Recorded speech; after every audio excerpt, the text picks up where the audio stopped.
Hello, aloha. I think I'm more nervous now than I actually was before the race. Before the race, no one actually knew who I was, and now all eyes are on me, and I have a whole heap of butterflies that are fluttering around and dancing the tango in my stomach. So apologies if my voice wobbles just a little bit.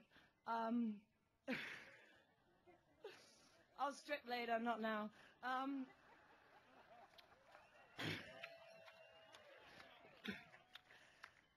It's a privilege and an absolute honor to qualify and race here at Kona, to have the opportunity to compete on the hallowed turf of so many triathlon legends and to compete against the best athletes in the world.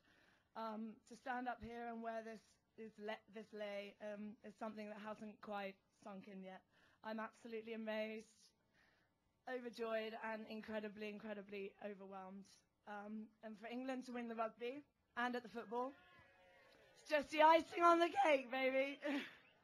I also have to mention that I'm at least $10 richer. My two so-called friends each bet me £5 each that I'd finish in 9 hours and 35 minutes. I haven't forgotten, and I'll be collecting my winnings at the end of the night or making them buy me a beer. So I heard from friends at home that I caused the commentators a few problems during the race because nobody knew who I was, so they didn't really have too much to say about me other than the fact I wasn't wearing a visor or a hat in the run, and they couldn't understand why. Probably because I haven't got any sponsors for hats or visors. But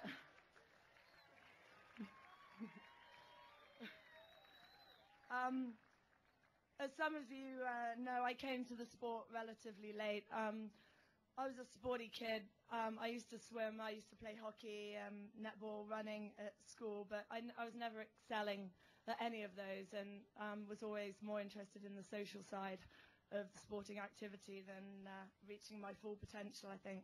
I went to university at 18 and then traveled the world for 2 years, which really opened my eyes to the many problems that exist in many parts of the world, but the opportunity that there really, really is for positive change.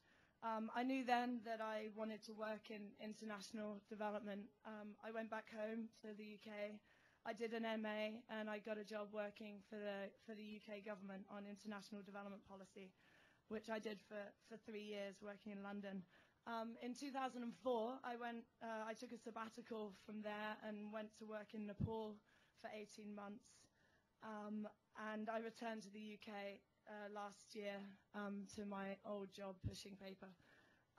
As for triathlons, well, I did a few in 2004. I did it on a shitty 10-year-old borrowed bike with toe clips and a surf wetsuit for the swim, and wondered why I came out of an Olympic distance triathlon in about 35 minutes. And then when I got back to the UK in 2006, I entered a few races, one of which was the Shropshire Triathlon, that very famous event in the UK that you should all do if you're ever over in Great Britain. And I qualified for the World Age Group Championships in Lausanne, which kind of blew me away because it wasn't really on my agenda. I got a coach, or after about a month, I persuaded someone to coach me. Trained like a beast for 10 weeks, and somehow managed to win the World Age Group title. And then I had big decisions to make. I'm the sort of person that never wants to look back and think, what if? I think you only get one chance at life, and the most important thing for me is to know that I've given it absolutely everything, and I've been the best that I can be. I didn't know where that was going to take me in terms of triathlon, but unless I actually gave it a shot at going pro, I would really never know.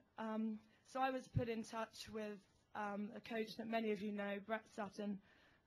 He took a look at me one wintry week in Switzerland, and by February I'd quit my job pushing paper and was making plans to join my new team, a team called Team TBB, at our training camp in Thailand. So, I mean, this first season's been pretty amazing. Highlights, winning my first ITU race in the Philippines, that was pretty special to me at the time, and it still is. The Alpe d'Huez long course race, when I crashed and punctured and won by a margin, and of course Ironman Korea, which was my first ever Ironman, and the boss actually said to me only 5 weeks before, do you want to do Ironman Korea? And I said, boss, do you think I'm ready? And he said, yep, you're ready. I said, yeah, okay then. So 5 weeks later, I was there on the start line in Ironman Korea. But I never thought then that I would be standing here now.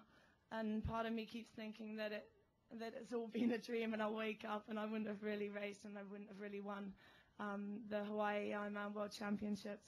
But then I feel the pain in my legs, and then I definitely know that the race happened yesterday.